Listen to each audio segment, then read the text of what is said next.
So when feminism was reborn with Betty Friedan in the late 1960s, I thought this was supposed to be about the liberation of women. Instead, I really hit a wall of the closed minds, the kind of the new fanatics, okay, of second wave feminism.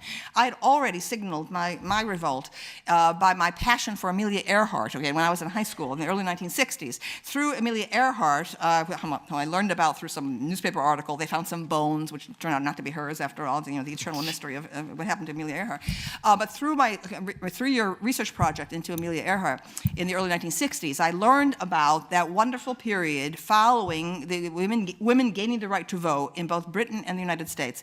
And these women like Katharine Hepburn, Dorothy Parker, Dorothy Thompson, Margaret Burke White. There were just so many, and Anne Morrow Lindbergh. There were so many women who were achieving and who had attained a tremendous celebrity in the period of the 1920s, 1930s. That, to me, is my favorite period in feminism, okay? Because these women, okay, admired what men had done. Okay? There was no male bashing, as became systemic, okay, to second wave feminism. Okay? It's an absolute poison that has spread worldwide. Okay, a feminism based on denigrating men, trivializing what men have done, defining men as oppressors and tyrants through history. Okay, it is an absolute lie. I mean, there have been crimes against women. Where they have occurred, we must condemn them. Right, but men throughout history have given their lives, okay, and their labor for the support of women and children. Okay, so this is an element in second wave feminism that, to me, is an extrapolation of neuroticism on the part of these fanatics, okay, who have been attracted to this movement. Okay? And I've been at war. Amelia Earhart admired what Lindbergh had done, and she was called Lady Lindbergh, okay, when she crossed the Atlantic, heroically alone, okay, in an airplane. You couldn't even see it out the windshield. She was like doing everything, by mechanically, etc. Right. So I feel that was the most helpful period in terms of the history of feminism. So I mean, the Generation Snowflake phenomena of the thin-skinned, easily offended. Yes. And I find it, that's what I was saying, I find it upsetting because I, like you, think, isn't the point about women's liberation to be free and strong, to take risks, rather than I can't cope with that. If I see a picture, or it's going to finish me off, and who can protect me? And the demand is to, for example, in universities, college authorities, you come and protect me. Yes. Well, it's a return to the 1950s vision of femininity again. Okay? Yeah. So when my generation arrived in college, I arrived in 1964 in college, and the colleges still believed they had the right and obligation to act in loco parentis, in place of the parent.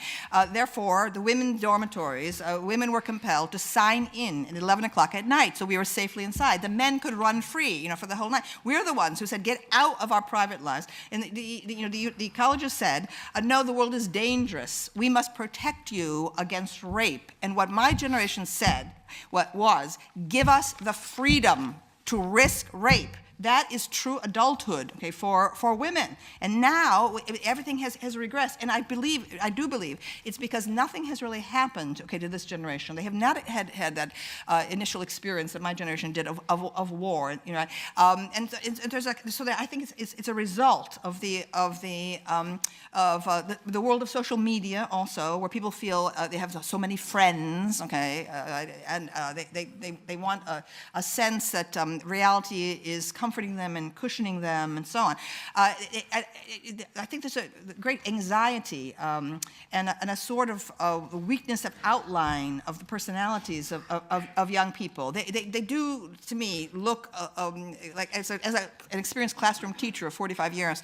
I mean, I'm starting to self-censor as I speak to them. I'm starting to, it's not that I give trigger warnings or anything like that, but I do feel that they are easily upset, okay, and that their education has been without a realistic introduction to the barbarities of human history, right? I feel that ancient history must be taught, okay, and that there's too much presentism right now. Right? They see a comfortable world around them, the world of the shopping malls, a world of material prosperity, right? And they believe that by any problems in the environment can be remedied by just a little, using a screwdriver, slightly tighten a screw, all right? And soon utopia, will happen. They have no sense, okay, of the special privileges they enjoy in this very affluent, culture. So I believe in introducing young people to the disasters of history. But just actually on teaching, because I think that's the disasters of, that's a good curriculum. But they've just announced that they're getting rid of classical civilization A-level in this country. So that's worth knowing. Well, when second wave feminism something was burst out in the late 1960s and early 1970s, there was this claim being made by feminists that the history had been censored and that soon would be rediscovered, all these unknown female geniuses in the history of the arts. And there really was that belief out there. So there was this search for the undiscovered woman Michelangelo and so on and so forth. Well, there is no woman Michelangelo. Instead, they'll add Artemisia Gentileschi, who's a perfectly capable, competent painter in a certain Baroque style that Rubens did better, etc. So my book, Sexual Persona, my first book, is about what is the nature of artistic creation, and what is the nature of genius. And I said that men have indeed made most of the major landmarks in the history of the arts, and I tried to explain why. I said it's not because women have less talent, but that men are driven toward hallucination, obsession, diversion, from the priority of women's power over them. And I have all my theories about men's conceptualization that may indeed be related to the intelligence range. That is that women tend to show up at the great midpoint of the IQ range. And you have male geniuses and you have male morons, literally. And I also said that to me, crime. That crime is a conceptual activity, serial sex crime, and so on, and that this is, and I said there is no female Mozart because there is no female Jack the Ripper. You just do not find women showing up as serial murderers.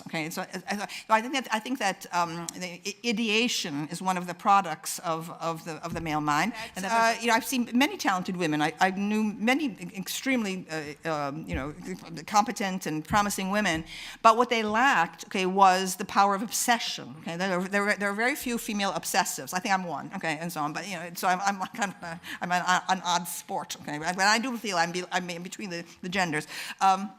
And that there's a kind of life deranging quality to artistic achievement, where it's a mania, an absolute mania, and it produces rapists, and I believe that feminism by second wave feminism, by hiding, by concealing, by suppressing the evidence for sexual difference, is actually exposing young women to danger, because they do not imagine that there are psychotic males who are looking at them as prey, who actually see them through primitive eyes. They don't understand it. We're like decades away from Alfred Hitchcock's Psycho, 1960, which is about exactly these things I'm talking about right now.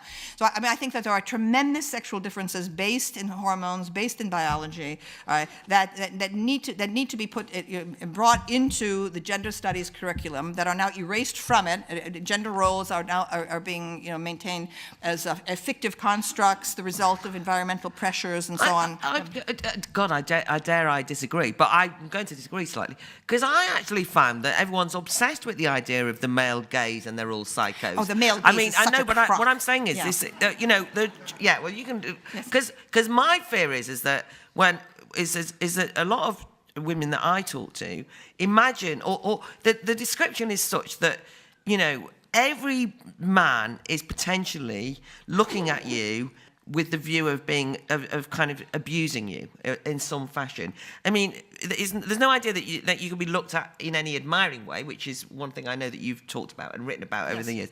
But I don't think everyone's obsessed with the idea that men are hormonally driven to attack? Not the hormone. No, they believe it's coming from social indoctrination. Right. They believe that men are born to a culture that privileges maleness, which is not at all true for many recent decades, and that they learn this, and therefore we can retrain them. We can indoctrinate them to change. You say, well, I'm the only one really talking about the biological roots of it. And there's, to me, absolutely incontrovertible that there is a biological basis to the greater visual component in male sexuality.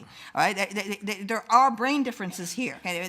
Males really do see the visual, they were aroused visually much more than women are. And I believe for whatever reason, I'm able to see women in the way men see women, sort of like like Faye Dunaway in the eyes of Laura Mars or something. I feel like I'm like looking at things in the way men do. So I'm very concerned that the issue of identity, okay, has shrunk down, okay, to merely a gender, your position on a big scale of a ruler.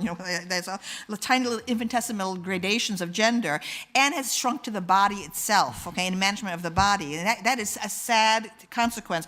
I believe that identity should be much broader. See, we're in this period of a particular kind of desiccated secularism. Now, as an atheist, I still am extremely interested in religions. I feel that world religion should be taught in, at the most fundamental level. Then we would understand much more about Islam and everything else right now if people had been listening to me 25 years ago. All right? And I feel that identity should, like in my generation, 1960s, the people who took drugs, when they were searching for themselves, they discovered the universe through drugs. Okay, there was a vision quest like that of the Native Americans. So there was a metaphysical dimension to their in a tremendous kind of cosmic distance, okay, to their self-identification. They were explorers of the universe, of ultimate reality beyond society. Today, this is sad to me. Okay, yeah. The idea that I am just the. How do you identify? Okay, I am and there's like incredible range of things to choose from. Yeah, and that just shows you the failures of our educational system. Okay, which has tried to make everyone feel good and to have good feelings about themselves and no bullying, et cetera, instead of giving them hard knowledge about the past. Okay, there is much too much focus on the present. In other words, when the word diversity becomes a banner for let's remedy this in the present. I don't think that's the purpose of education. Okay, I think education is about opening the great past. Okay, and of global cultures generally. Okay, more knowledge, more hard knowledge. Okay? So this migration, okay, this transformation of the classroom situation and of the university setting into a praxis to cure present problems, that is wrong. The university should be about abstract and detached study of the past, okay, and of the global present. Human beings need religion. They need a religious perspective, a cosmic perspective. And getting rid of the orthodox religions because they were too conservative has simply led to the new religion of political correctness. All right, and so and it's the same kind of fanaticism. I mean, I have found that second wave feminists, okay, it's like the Spanish Inquisition. I'm not kidding. Okay, like anything with any form of dissent, even within feminism, is treated as heresy, okay, and they actually try to destroy you. When I wrote my piece on date rape in 1991, there was clearly an organized campaign among feminist groups to get me fired from my university. They harassed the president of the university, and who thank heavens, okay, I had tenure, but also he took the very enlightened view that faculty are free to express their views about the thing. But if I were a younger faculty member, I wouldn't have dared to speak out. Okay, I would have been vulnerable in the promotion process and so on. So I do think that the independent thinkers have been driven out of academe. I mean, there are plenty of men who just gave up. Okay, I've heard abundantly from letters I've been getting for 25 years. I mean, there was one letter I remember very, very clearly from a woman who said that she was now painting houses in Missouri. Okay, and she said that she was in the comparative literature program at Berkeley, which is extremely PC and so on. And she said that every time in their seminar that she would express enthusiasm about the work under study, okay, and people would look at her as if she had created some offense, okay, because of course the new style is that you take this deconstructionist view, debunking view of great literature and art. Therefore, you wade into something which is admired by others, and you, with your red pen, check off, racism, sexism, homophobia, and so on. Right? So this is what's happening. happened is that the universities have increasingly become a place for the time servers, for the obedient, for the servile, right? And the true independent things are gone, okay? And therefore, this is what I say, okay, is that every individual, male or female, must see life as something that you are personally responsible for. You are responsible for your own education, okay? You cannot be dependent on teachers or, people should be looking at college not as a place to receive, most of the teachers are going to be, conventional. Instead, it's an opportunity to read in the library. That's what I did. I went into the library, and I just, my shrine was Yale's Sterling Library. I just went in there and I ransacked, okay? So just floor after floor after floor, book after book after book, and I discovered all kinds of things, forgotten or suppressed voices. They're out there, okay? Illumination and enlightenment are there, available for every individual. It's a matter of personal responsibility. That's the essence of my feminism and of my approach to life. All right.